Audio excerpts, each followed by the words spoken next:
Please allow me to introduce myself. I'm Rohan. I started life in the fire service, I was a regional fire officer in the Hamden Fire Service, in the Premier's Department, in Wallaby, Tuna, Denner, and all future incarnations, no doubt. And I'm leading the Climate Change Adaptation Program for South Australia. Today we have five excellent speakers, so 5 of the regions leading the adaptation planning process. You'll hear about the actual work that's happening on the ground to deal with climate change and try and help communities prepare for a bright future in the context of the changes that are underway. We have Cecilia Woolford from the Eyre Peninsula, Lundstrum from the Basin, Natasha Brain Freeze from the Central Government Association representing the Yorke North region, Verity from Western Adelaide, my apologies Verity, and Zafi Bachar from Southern Adelaide. And so just to begin with, for those of you who have never been exposed to this presentation before, this is an extremely cut down version. So for the 4 or 5 of you who have never seen this, this is for your benefit. Really, all of this sits under the Climate Change Adaptation, Prospering and Changing Climate, the Climate Change Adaptation Framework in South Australia. It was adopted by the state government in August 2012, and it really underpins the core philosophy around helping regions and sectors plan for the impacts of climate change. Its core philosophy is empowering regional networks to be powerful in climate change, or empowering sectoral networks to be powerful in climate change planning. So it's very much an assistance. It's a program by governments trying to help those with responsibility for different issues come to terms with climate impacts and deal with it within their sectors. And it's a very bottom-up-driven document, and part of it, and you'll hear the second part of the story from Andrew when he speaks in the next session, is about how government then, having worked through the issues at your level, how does government respond to that and support you in that? It's a proper bottom-up-driven planning document. I'm proud to be part of it. It's based on a regional network, a regional framework, and we based it on the state government planning regions. We went through much angst in deciding this map. And, because for those of you who do anything in the regions know, we have a different regional map for every type of issue, and we had to pick a regional map, and we stuck with this one. And it's based on council boundaries. We road tested it. It sort of held up. We've had to tweak it depending on existing regional networks and regional power structures. We just want to work within existing structures, so we don't stick rigidly to the map, but we try and work within those arrangements. And it's about, at the core of it, it's about, at the regional scale, it's about supporting regions in decision making. So it's about helping regions form networks of different sectors, supporting those planning processes so that they come to terms with climate risks on their terms, in the context of their issues, and helping them plan for those within their existing planning arrangements. And state government's role in that is taking the results of that, and our investment in that space is taking the results of that, so we can look at how state government responds and assists those processes. So today you'll hear from several speakers from each of the different regions, and so I'll just go through their bios. Oh, but before I do, I did forget one announcement that has occurred to me.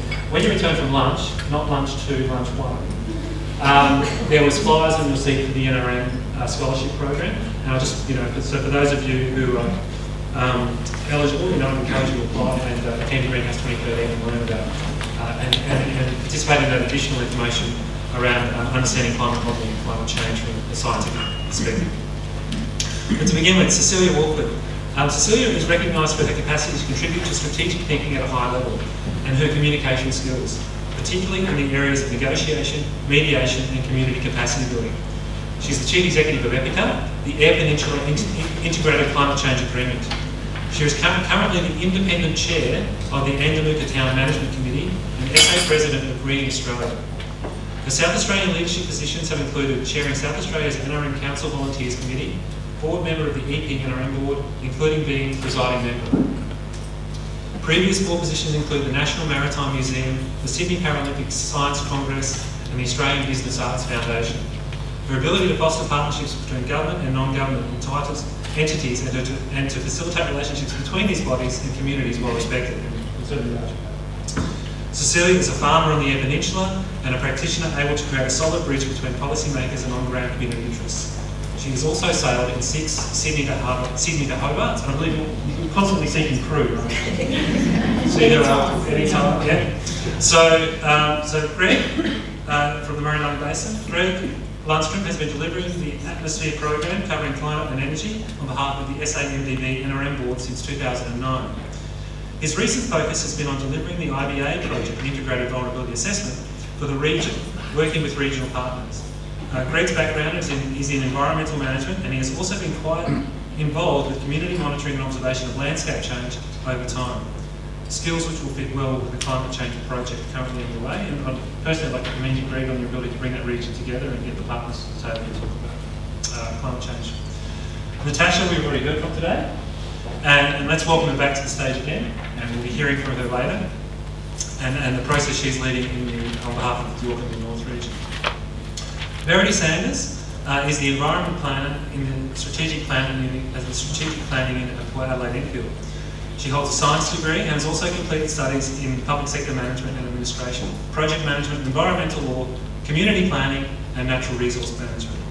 Verity has worked in the area of environmental policy programs and legislation since 1996, including oversight of the ongoing development of Council's climate change management plans and projects.